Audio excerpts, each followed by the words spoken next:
Sir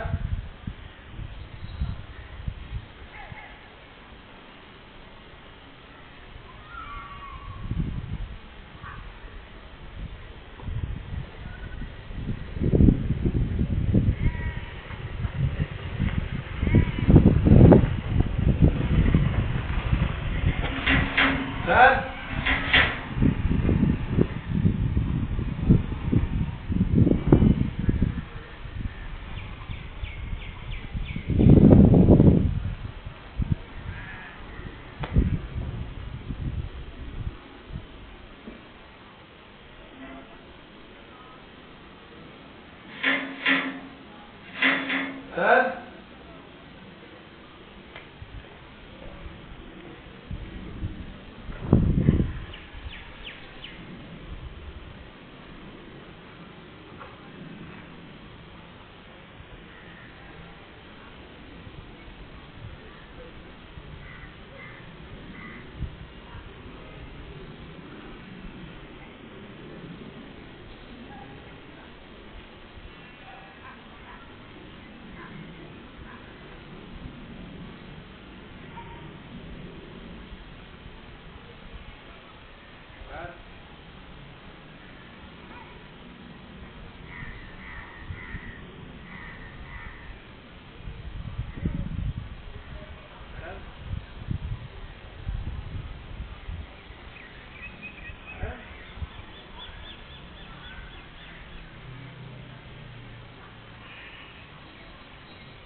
sir sir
Kotak credit கார்ட்லேருந்து வந்துருக்கு sir.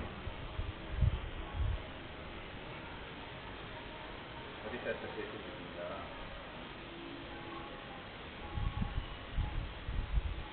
Okay, இப்போது நீங்கள் இங்கே இருக்கீங்களா சார்? வீட்டாண்ட இருக்கா சார்? நீங்கள் லக்ஷ்மி என் பேர் மூர்த்தி, ஃபீல்டு எக்ஸிக்யூட்டிவ் சார். அப்படியா? சரி, ஓகே, நான் செக் பண்ணுறேன். நீங்கள் இங்கே தானே இருக்கீங்க? ஆக்சுவலி இந்த அட்ரஸ் தான் இருக்கீங்க இல்லையா? இல்லை சார், நான் விசிட் பண்ணி நான் ரிப்போர்ட் கொடுக்கணும் சார். எனக்கு தான் ஃபீல்டு விசிட் நான் கொடுக்குறத வச்சு தான். இப்போ நீங்கள் ஃபோனே எடுக்கலைன்னா நான் தானே பண்ணணும் அந்த வேலையை. நீங்கள் அங்கே பேசிட்டீங்கன்னா okay good. Okay okay okay okay okay. இல்லை எனக்கு ஃபீல்டு அப்படி என்னை வெளியில் தான் சார் நிற்கிறேன், அதனால தான் கால் பண்ணேன். சரி நீங்கள் பேசிட்டீங்கல்ல, நான் பேசிக்கிறேன். நான் சார் இல்லை நீங்கள் மெயில் அனுப்பிச்சிட்டிங்கல்ல எல்லாமே. Okay okay no problem.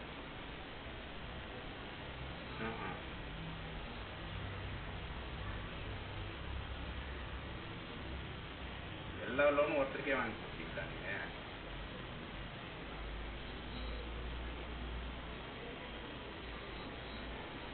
Lavani husband பேர் என்ன? ஓகே சார், டீட்டெயில் போட்ட மாதிரி.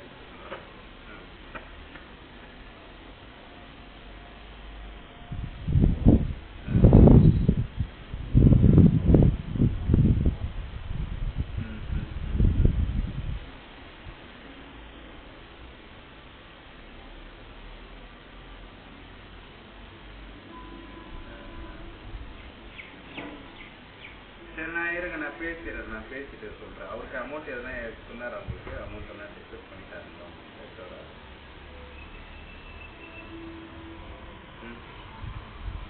இல்லை சார், அவர் தான் வந்து அப்ரூவ் பண்ணணும்.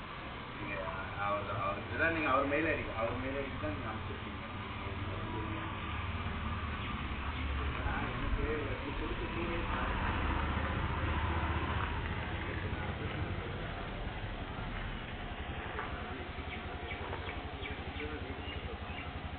நான் பார்த்தது அதனால சரி நான் முதல்ல ஹைலாரில் இருக்கேன். என்ன இப்போ அவங்க சொல்ல மாட்டாங்க சார் ஃபீட்பேக் என்ன இந்த சைடில் என்ன ஃபீட்பேக் வருதுன்னு பார்ப்பாங்க. இப்போ நாங்கள் ஃபீட்பேக் தப்பாக கொடுத்தோன்னா எங்களை போட்டு ஷேர் பண்ணுவோம். அதுக்காக தான் நான் கேட்டேன். உள்ள நீங்கள் கேட்டேன்.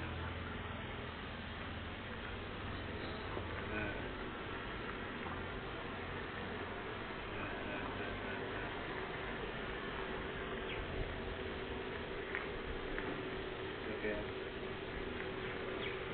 அப்போ இந்த இன்கம் எப்படி இதை செட்டில்மெண்ட் எப்படி பண்ணுவீங்க?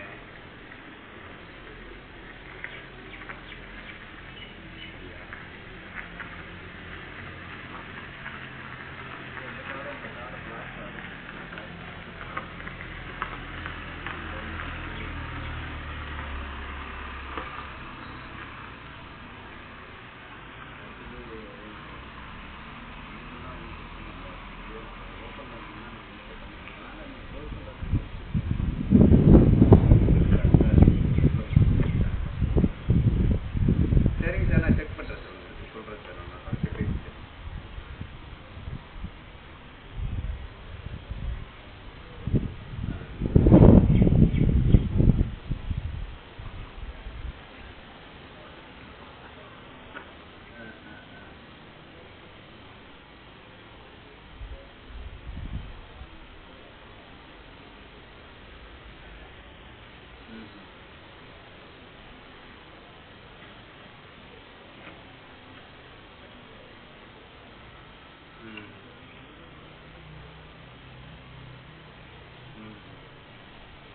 ஏன் இப்போ அவங்கள இப்போ உங்களுக்கு சொந்தக்காரங்க தானே அவங்கள இது பண்ண முடியாது?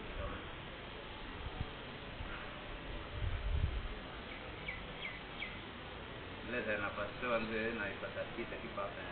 அப்புறம் எனக்கு கன்ஃபர்மேஷன் எனக்கு தெரியணும் நான் இருக்கிறாங்களா இல்லைன்ட்டு. புரியுதுங்களா?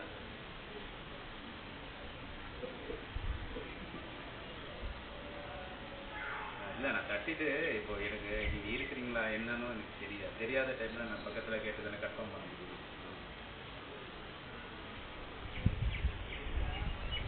இப்போ இருக்கீங்கன்னா வாங்க, ஒரு 2 minutes வாங்க கீழே. நான் அவர்கிட்ட அறிஞ்சிட்டு பேசுவேன். வாங்க.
இங்கதான் இருக்கீங்களா நீங்க? ஆக்சுவலி இங்க வீட்டுல இருக்கீங்களா இல்லையா எனக்கு டவுட் ஆயிடுச்சு. ஏன்னா இப்ப இருக்கல இந்த இதெல்லாம் இல்ல அது எப்பயாவது ஒரு மாசத்துக்கு தேவைப்பட்ட மட்டும்தான். நீங்க ஒண்டி தான் இருக்கீங்களா இங்க இப்போ சிங்கிளா தான்? வேற என்ன சார் பண்றது, இவங்க பண்ண டாக்டர்ல அம்மாவும் இறந்துட்டாங்க. இறந்ததுக்கு அப்புறம் இப்போ 1.5 வருஷம் தான் அம்மா இருந்தப்பயும் நானும் சமைச்சு போட்டுட்டு இருந்தேன். அவங்க கேன்சர் பேஷண்டா இருந்தாங்க. இல்ல சார், மேரேஜ் தான் வந்து அம்மா இது என்ன சொல்றது, கல்யாணம்னா 4 பேர் இருந்தா தான் கல்யாணம் பண்ணுவாங்க. அதுக்காக வந்து நம்ம வந்து இவங்களுக்குலாம் உதவலான்னு சொல்லி தப்பு பண்ணிட்டேன். ஒரு கடன் வாங்கி கொடுத்ததோடு நிற்பாட்டி இருந்திருக்கணும். ஃபர்ஸ்ட் மார்ச் மாசம் 2000 இருந்தா காசு கொடுத்துருந்தீங்கன்னா போன மாதிரி இருந்திருக்கும். கடனை வாங்கி கொடுத்துட்டு இப்ப ரோதனையா இருக்கு. நீங்க வேற அது பேலன்ஸ் எதுவும் இன்வெஸ்ட்மெண்ட் அந்த மாதிரி எதுவும் பண்ணல? இல்ல சார், நான் அப்படி பண்றவன் கிடையாது சார். ஏன்னா சாதாரணமா செட்டில்மெண்ட்னா இவ்வளவு லைவ்ல வந்து தரமாட்டாங்க பேங்க். அதுதான் நான் சொன்னது எல்லாத்தையும் புரிய வச்சுட்டு அவங்க ப்ரூஃப் எல்லாம் வந்து இப்ப நானும் வந்து என் சைட்ல என்ன பண்ணேன் என்ன கேட்டாங்கன்றது தெரியணும். இப்போ நீங்க வந்து நான் தட்டி பார்த்தேன். நான் எனக்கு என்ன டவுட்னா ஆளே இல்லைன்னு தான். இல்ல நான் அப்படி போகல. ஏன்னா இது இங்க பார்த்தேன், இதெல்லாம் பெருகல இன்னும். சரி வீடு கேட்கணும் அப்படி நான் போக மாட்டேன். நீங்க இருக்கிறீங்களா என்னன்னு எனக்கு தெரியாது. இல்ல அதனால பக்கத்துல கேட்டு கன்ஃபார்ம் பண்ணாங்க இங்கதான் இருக்கு. அதுக்குதான் திருப்பி வந்து நான் தட்டினேன். திருப்பி தட்டணும் நீங்க திறக்கலையா, அதனால கால் பண்ணேன். இல்ல நீங்க அந்த கான்டாக்ட் பண்ணதுனால பேசலாம். நேற்று தான் பேசினாரு. Okay fine.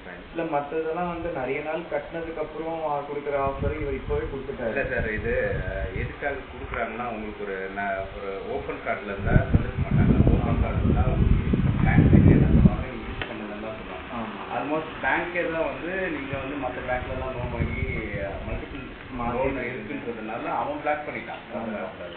ஸோ இப்போ இவங்க கொடுத்து தான் அவங்க ஹெல்ப் பண்ணி தான் அவங்க ஒருத்தருக்கு இப்போ நீங்கள் கட்டுறது வேஸ்ட் தானே. அதில் நீங்கள் கட்டி மினிமம் டியூ ஒரு 10 மாதம் கட்டினாலும் எந்த ஒரு சேஞ்சஸும் ஆகாது.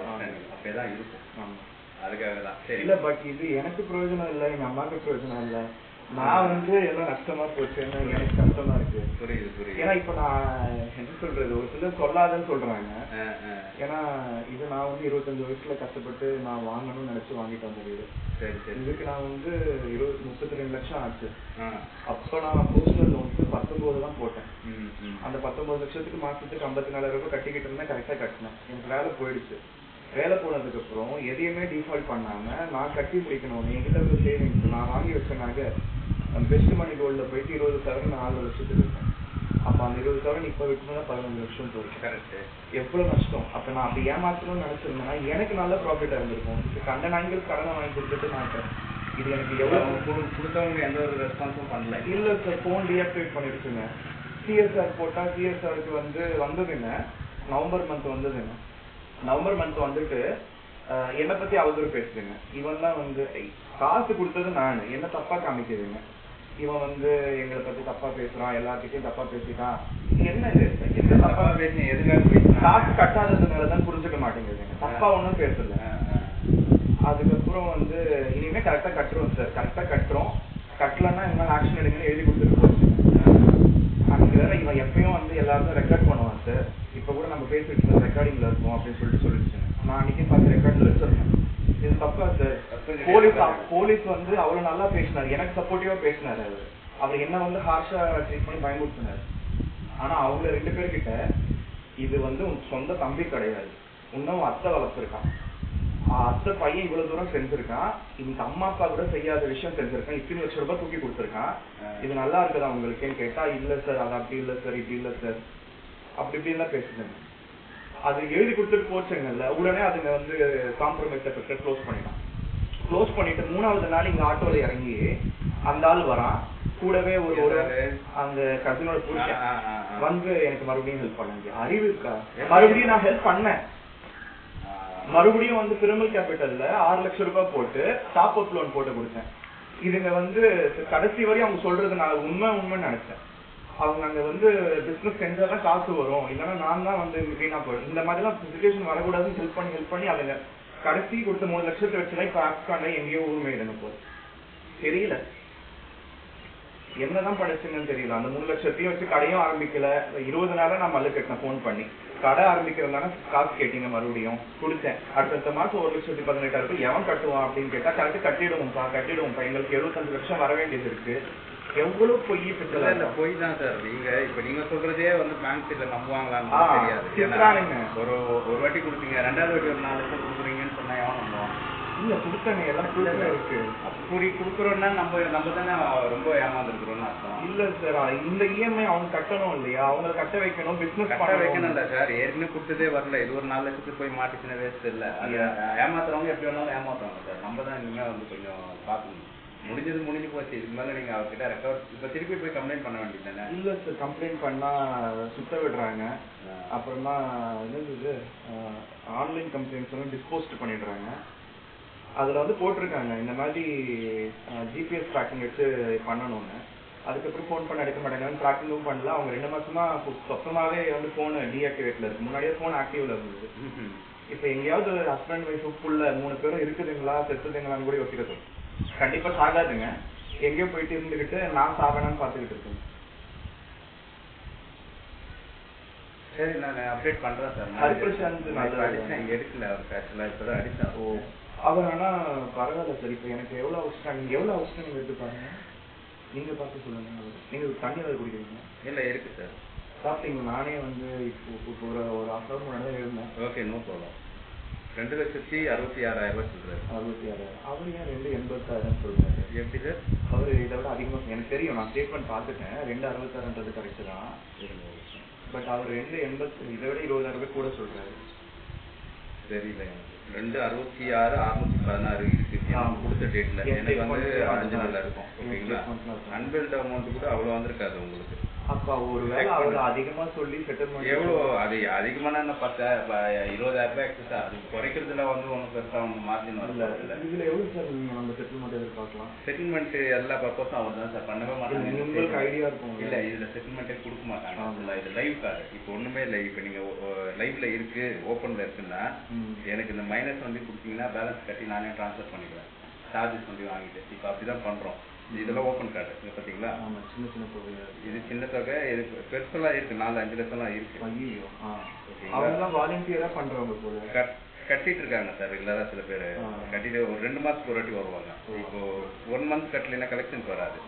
நீங்க எல்லாமே பாத்தீங்கன்னா எல்லாமே பாருங்க, 1ல இருந்து 2க்கு வரும். எல்லாமே இப்படிதான். நீங்க 2ல இருந்து 1. இப்ப நான் தான் வாங்கிட்டு வரேன் ஒரு 2 மாசத்துக்கு முன்னாடி. திருப்பி என்கிட்டே வந்துடும். அது எப்படி சார்? நான் சொன்னதெல்லாம் வச்சு உடனே நீங்க செட்டில்மெண்ட் கட்டி வெளியில வந்துருங்க, அதுதான் நல்லது. அப்ப அந்த காசு ரெடி பண்ணணும்னா பண்ணுங்கப்பா அப்படின்றாரு. இந்த செட்டில்மெண்ட் கட்டி வெளியில வந்துடுங்க, அதான் உங்களுக்கு நல்லது. இல்ல, இதுக்கு மேல நீங்க செட்டில்மெண்ட் போறதுதான் பெஸ்ட். நீங்க இல்லைன்னா காசு நீங்க சொன்னது அவர் இப்போ மினிமம் பேமெண்ட் சார். இப்போ ஒண்ணும் இல்ல, நான் எது செட்டில்மெண்ட் டிஸ்கஸ் பண்ணல. இப்போ உங்ககிட்ட என்ன கேட்பேன் தெரியுமா?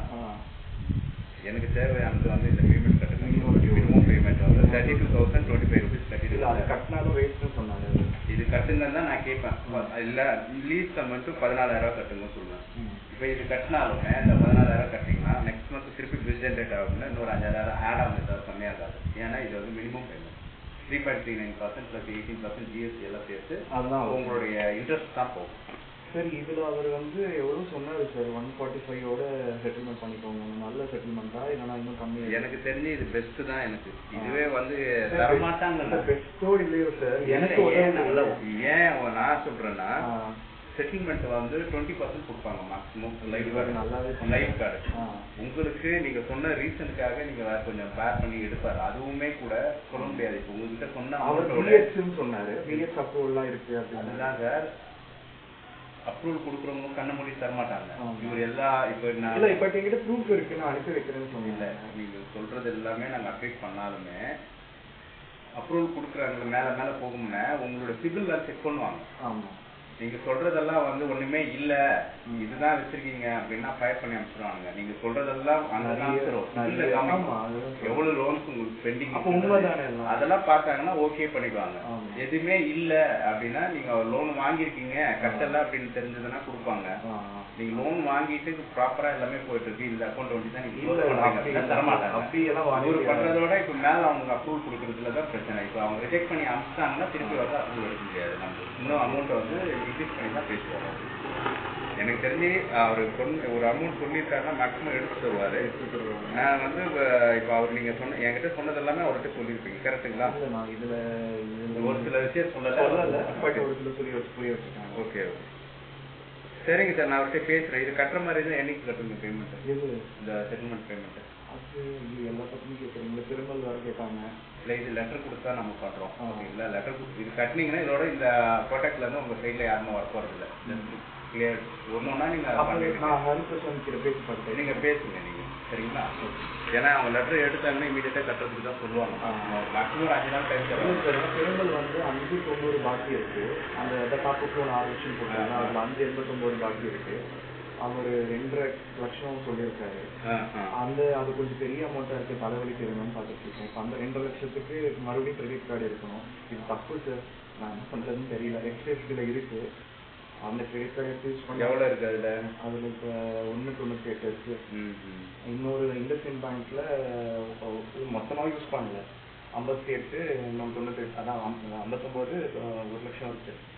இந்த 3க்கையும் வச்சு 3 லட்சத்தை வச்சு தான் மற்றதெல்லாம் பண்ணணும்னு பார்த்தோம். அது மாதிரி அது டிஃபால்ட் ஆகும். ஆமாம், அது நீங்கள் அதுக்கப்புறம் செட்டில்மெண்ட் பண்ணிக்கணும். எப்படியும் வந்து வேண்டுட்டேன், முழுக்க நடந்தாச்சு. இல்லை சார், இப்போ அதை எடுத்து இதில் கட்டிடுங்க சார். கட்டிட்டு அது வரும்னா ஒரு 2 மாதம் 3 மாதம் கட்டாத விட்டு செட்டில்மெண்ட்டுக்கு போங்க, அவ்வளோதான் பண்ணுங்க சார். அப்படியெல்லாம் பண்ணியிருந்தேன். இவ்வளோ பெரிய காசுக்கு நான் பின்னாடி 2 வீடியோ வாங்கி போட்டிருப்பேன். எனக்கு இப்போ தேவையா இது? எனக்கு ஒரு பிரயோஜனம் இல்லாத காசு இல்லை. புரியுது. முதல்ல இவர் அப்ரூவல் எடுக்க முடியுமான்றது எனக்கு கொஞ்சம் டவுட்டாக தான் இருக்கு. ஏன்னா லீஸ் அமௌண்ட் பண்ணுறாங்களான்ட்டு. ஆனால் அவர் கன்ஃபார்ம் கொடுத்தாருன்னா அவர் பேசிக்கிட்டு வாங்க. நீங்கள் வேற வந்து அப்டேட் பண்ணிட்டீங்கன்னா அதுக்கப்புறம் எதுவும் ப்ராப்ளம் தான் சார். நான் வந்ததே உங்களுக்கு அப்ரூவல் கொடுக்குறதுக்காக தான். அதாவது நான் கிரவுண்ட் லெவல் செக் பண்ணணுன்றது எங்கள் வேலை தான். அவர் கேட்டார், நீங்கள் தான் இருக்கீங்கன்னு கேட்டார். இல்லை, இப்போ நீங்கள் இருக்கீங்களா இல்லைன்னா அவர் அதை எடுக்கிறதுக்கு ட்ரை பண்ண மாட்டார். என்ன விஷயம் அப்படின்னா, நீங்கள் லெட்டர் எடுத்துட்டு பேக் வாங்கிட்டீங்கன்னா இந்த உங்களுக்கு பண்ண ஒரு ஹெல்ப் வந்து வேற கஸ்டமர் பண்ண முடியாது போயிடும். அவங்களுக்கு ஒரு எக்ஸ்டென்ஷனா ஒரு 3 அக்கௌண்ட் பண்ணலாம் மந்த்லி. இந்த மாதிரி கொஞ்சம் பர்சன்டேஜ் அதிகமாக இல்லை, நார்மலாக 20% மேலே வராது. 20% போட்டால் உங்களுக்கு கம்மி தான் வரும். இல்லை, எனக்கு இது வந்து 50 போட்டாங்க.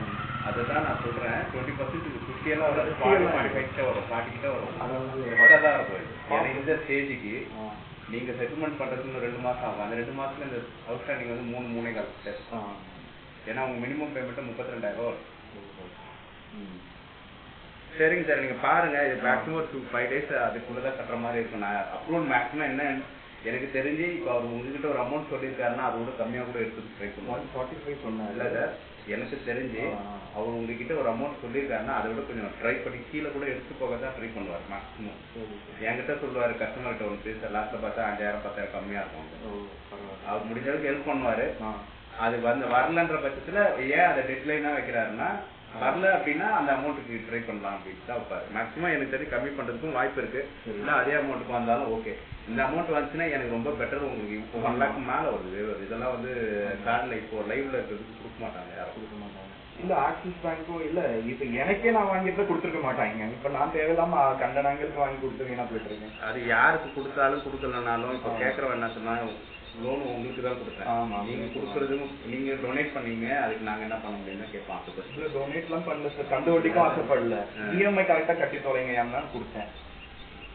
இனிமேல் லோனே எடுக்க முடியாது, தெரியல உங்களுக்கு உங்க பேர். அதுதான் சார், எனக்கு ப்ரீ அப்ரூவல் ஹோம் லோன்லாம் கூட வரும். 28 செட்டில்மெண்ட் வந்து போயிட்டீங்கன்னா எதுவுமே எடுக்க முடியாது. ஆனா சார், இதுக்கு பைசா பஸ்ஸில் ஆக்சிஸ் 387 இருந்தது. அவங்க 2 மாசத்துலேயே எனக்கு மேனேஜர் செட்டில்மெண்ட் ஆகும். உங்களோட ப்ராப்ளம் வந்து தெரியுது, நான் அதனால எடுத்து கொடுக்குறேன்னு சொன்னாரு. 187 தான் கட்டினேன், 2 வெரிவர் பண்ணாரு. இப்போ 1.5 month 45 days கழிச்சு நான் பார்த்தா க்ளோஸ்டுன்னு தான் வருது அக்கௌண்ட். அதுக்கப்புறம் ஆக்சிஸ் பேங்க்ல கிரெடிட் கார்டு அப்கிரேட் இருக்குன்னு சொல்றான். வாய்ப்பு இல்லை, தரமாட்டான். சும்மா போட்டு பாருங்க, ட்ரை பண்ணுங்க, வந்ததை எடுத்து யூஸ் பண்ணி பாருங்க. இல்ல அப்படி கிடையாது, தரமாட்டான். ஏன்னா ஒன்ஸ் செட்டில்மெண்ட் ஒரு பேங்க் க்ளோஸ்டுன்னு வருது. க்ளோஸ்னா செட்டில்மெண்ட் பண்ணி க்ளோஸ் ஆயிடுச்சுன்னு தான் இருக்கும். அதுல செட்டில்மெண்ட் வந்து சிபில்ல வந்து செட்டில்டுன்னு காமிக்கும். ஃபியூச்சர் ஸ்பாயில், எனக்கு கிரெடிட் கார்டு ரொட்டேஷன் இல்லாம என் காசு போட்டு பார்த்தா என் காசும் ஸ்பாயில். ஆமா, அதுதான் உண்மை. நீங்க அதுக்கப்புறம் லோனுக்கெல்லாம் போக முடியாது. நீங்க அப்ளை பண்ணீங்கன்னாலும் லோனுக்கும் போக முடியாது, என்கிட்ட இருக்க சேவிங்ஸும் போயிடும். உங்ககிட்ட இருக்க சேவிங்ஸ் எப்போ நீங்க செட்டில்மெண்ட் பண்ணி ஒன்று ஃப்ரீ பண்ணி அதுதான் சார். அது அந்த கட்டுறதுக்கு எந்த போட்டு கட்டணும்ல ஒரு காலகட்டத்தில். அது ஒன்றுமே பண்ண முடியாது சார், ஏன்னா நீங்கள் தான் வாங்கிருக்கீங்க. அது நீங்கள் பேக் பண்ணி தான் முடிஞ்ச அளவுக்கு அவங்ககிட்ட வாங்க பாருங்க. இதெல்லாம் வாங்க. எங்க சார் ஆப்காண்டு சார் அதுங்க. எல்லாம் எனக்கு எல்லாம் அநியாயம் பண்ணிட்டு நல்லா சுத்துறாங்க, ஊர் சுத்துறாங்க. சொல்லுங்க, எவன் ஒருத்தன் ஏமாத்தினாலும் எங்களோ ஒரு இடத்துல வந்து இதெல்லாம் நடக்கும் சார்.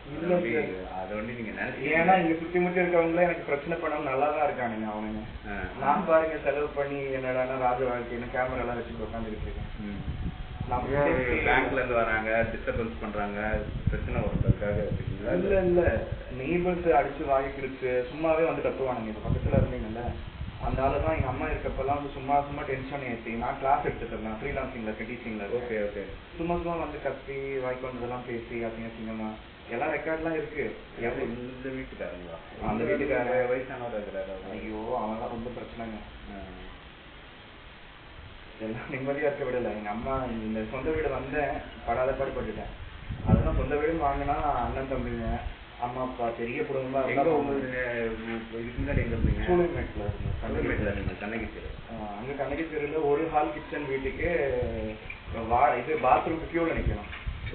அங்கதான் 6வதுல இருந்து 12வது காலேஜ், அதுக்கப்புறம் வேலைக்கு போனதுக்கு அப்புறம் ஒரு 2 வருஷம் இத்தனை நாள் அங்க இருந்தேன். அது 850 ரூபாய் வாடகைக்கு போனது, வெளியில வரப்ப 3800 ரூபா 4000 ரூபாய் வாடகை. இது ரீசெண்டா தான் வாங்கிட்டேன். இல்ல இது நான் வாங்கிட்டேன் 2017லயே ரெஜிஸ்ட்ரேஷன் பண்ணி 2019 குடி வந்தேன். இவன் ஆக்சுவலா கொஞ்சம் 6 மாசத்துல முடிக்க வேண்டியது 14 மாசம் பண்ணான். இந்த வீட்டுக்கு வந்து 7 வருஷம் ஆகி போச்சு. எங்க அம்மா இங்க தானே இருந்து இறந்தாங்க. பட் ஜிஹெச் கொண்டு போனேன், அங்க எமர்ஜென்சி வார்டில் இறந்துட்டாங்க. அவங்க இறக்குறதுக்கு 1 வீக் முன்னாடி கூட அந்த பக்கத்துல கடை வச்சிருந்தாங்க. அவனுங்க எல்லாம் இப்ப இங்க என் கசின் கடை வச்சு என்னை ஏமாத்துனதுதான் நாங்க பேசிக்கிட்டு இருக்கோம். அவன் என்னடான பெரிய புடிங்கி மாதிரி எங்களை பத்தி பேசுறியாட, வெளியில வடான்னு எவ்வளவு அசிங்கமா பேசி உள்ள கண்ட தண்ணி எடுத்து எங்க அம்மா மேல ஊற்றி அடுத்த 1 வாரத்துக்கு தான் எங்க அம்மா போய் செத்துருச்சு. எங்க அம்மா செத்தப்ப ஒரு தெரு நாய் கூட வரல. இப்ப பக்கத்துல இருக்கான்னு சொல்லி அனுப்புறோம். நானா இருந்தா எப்ப பார்த்தாலும் ஒரு மைண்ட் வாய்ஸ் நிறைய வீடு அடிக்க போறது. நான் மட்டுமே கோட்டை கட்டியிருக்கேன். நான் வந்ததுங்க எல்லாம் வந்து வேஸ்டா வந்து சேர்ந்துதுங்க. அந்த அளவுக்கு டார்ச்சர் பண்ணுதுங்க. ஒருத்தர் கூட எங்க அம்மா செத்து போனப்ப பாடி இங்க போட்டு உட்காந்துக்கிட்டு இருக்க ஒருத்தரும் எட்டி பார்க்கல. அப்ப கூட காது பட வாய்க்கு வந்ததெல்லாம் பேசி தப்பு பண்ணாங்க. அப்ப பாவம் செய்யறோம், பாவம் செஞ்சுக்கிட்டே தான் இருக்கேன், நல்லா தான் இருக்கேன். இப்ப நான் அடிக்கணும்னு பாத்துக்கிட்டு இருக்கேன். அப்ப உதவிக்கு கிடையாது, உபதிரத்துக்கு தான். ஒருத்தவங்க வந்து எவ்வளவு கஷ்டப்பட்டு இங்க வீடு வாங்கிட்டு வந்திருக்காங்க. ஏன் எங்க அம்மாக்கு மரியாதை இல்ல? அவங்க புறமா கிடக்குறாங்களே, என்ன நாய் எட்டி பார்த்துச்சா? அப்ப நான் இங்க இல்லாதப்ப உன் பையன் என்ன பண்றான், எங்க போனான்னு சொல்லிட்டு கதை வந்திருக்காளுங்க. எல்லாம் பண்ணிட்டு இப்ப நான் வந்ததுக்கு அப்புறம் ஏன்னா ஒரு நாள் ஒதுக்கி வைக்கிறேன். இவங்கெல்லாம் யாரு? இவங்கெல்லாம் ஒருத்தரும் பைசா பிரயோஜனம் கிடையாது. விடுங்க, நம்ம டென்ஷன் ஆகுதுங்க. நான் பேசிட்டு அவர்கிட்ட அரிசாட்டு ஒரு வெயிட்டிங்லேயே போகுது. மேக்ஸிமம் எடுத்து தர பாக்குறேன். நம்ம செட்டில்மெண்ட் சொல்றேன், சொல்லி சொல்றேன். ஒன்ஸ் வந்துச்சுன்னா நீங்க ஆன்லைன்ல கட்டி விட்டுருங்க பேமெண்ட் எல்லாம் ரிசீவ் பண்ணி. சரிங்க, வரேன் சார். ஓகே. நீங்க எந்த ஊரு? ஓ, நீங்க எப்ப எத்தனை வருஷமா இருக்கீங்க வந்து? நான் படிச்சதுல இங்கே தான். எனக்கு அங்கேயும் நான் இப்போ ஃபர்ஸ்ட் கிளாஸ்லேயும் இருந்திருக்கிறேன், இங்கே அங்கேயும் படிச்சிருக்கேன். பட் காலேஜில் சென்னை, வீடு இங்கே தான் இருக்குது, தேவைப்பட்டது. இது பிறந்தது இங்கே தானே? பிறந்ததெல்லாம் பிறந்தது தான் செஞ்சுட்டு நம்ம இருந்தது சென்னை ஃபீட்பேக்கில் இருந்தோம்.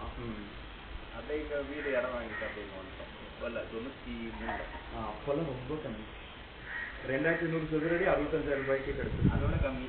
ஆமாம், இப்போ எல்லாமே அது 40 லட்சம் 50 லட்சம். அதுதான் எனக்கு வந்து இங்கே பட்டா மாத்திரப்ப சொன்னாரு, நீங்க 30 லட்ச ரூபாய் இருக்குமா, 3 நிலத்தை வாங்கி போட்டுருந்தா 30 லட்ச ரூபாய் 1 கோடி ரூபாய் இருப்பாங்க. அப்ப நிஜமா கிடைச்சது 2100 சதுரடி 10 லட்சத்துக்கு. நான் தான் வந்து பக்கத்துல வீடுங்க இருக்கணும், 40 அடி ரோடு இருக்கணும்னு சொல்லிட்டு இங்க 550 சதுரடியே 8 லட்சம் ஆச்சு. அந்த பில்டர் அப்படி இப்படி சொல்லி எக்ஸ்ட்ரா வாங்கினோம். பில்டர் பேரு ஜேஜே பில்டர். நமக்கு பில்டர் இருக்காங்க, சும்மா தரலாம். நம்ம மேனேஜர் ஆர்டிமா இருந்தவர் தான். இங்கதான் பண்ணிட்டு இருக்காங்க. இங்கே ஒரு 4-5 வீட்டுக்கு அந்த சைட் பண்ணிருக்கோம். நமக்கு இப்ப இந்த வீடு வாங்கின காசு அதுங்களுக்கு உதவி பண்ணி முடிச்சுட்டு போயிட்டேன். இப்ப அதுங்க என்ன தெரியுமா நினைப்புல இருக்கும், எப்படியாவது பேங்க்காரன் வந்து பிரச்சனை பண்ணுவான், இவன் நடுரோட்டுக்கு வந்துடுவான். இப்படியும் உறவுக்காரங்க தேவையா? கடவுள் பார்த்துப்பாரு, இல்லன்னா வந்து உதவுவாங்களா பேங்க்காரங்க? இன்னும் பண்ண முடியாது சார். நீங்க பண்ணது பண்ணாதீங்க. இதுக்கப்புறம் பண்றதுக்கு என்னங்க இருக்கு? பண்றதுக்கு ஆளுங்களும் இல்ல, காசும் இல்ல, எல்லா பக்கமும் டிஃபால்ட் ஆயிடுச்சு. பாருங்க, ஒன்னொன்னா புரியுங்க, ஒன்னும் பிரச்சனை இல்லை. கொஞ்சம் எல்லாத்தையும் வெயிட் பண்ணி எங்க எனக்கு என்ன தெரியுமா, இப்ப யாராவது இங்க வந்து நான் அந்த மாதிரி ஏமாத்திட்டு இருக்கேன்னு நினைச்சுக்க கூடாது. நான் ஏமாத்தல, நான் என் நகையெல்லாம் கஷ்டப்பட்டு விட்டு. நீங்க சொல்ற ரீசன் நான் கேட்கலாம் பர்சனலா. ஆனால் பேங்கை பொறுத்தவரை இவங்க தான் டிஃபால்ட் கரெக்டாக ஆமா. அப்படிதான் நினைப்பாங்க. நீங்கள் யாருக்கு எடுத்து கொடுக்குறீங்க அதெல்லாம் கேள்வியே கிடையாது. அதான் பிரச்சனை. பாருங்க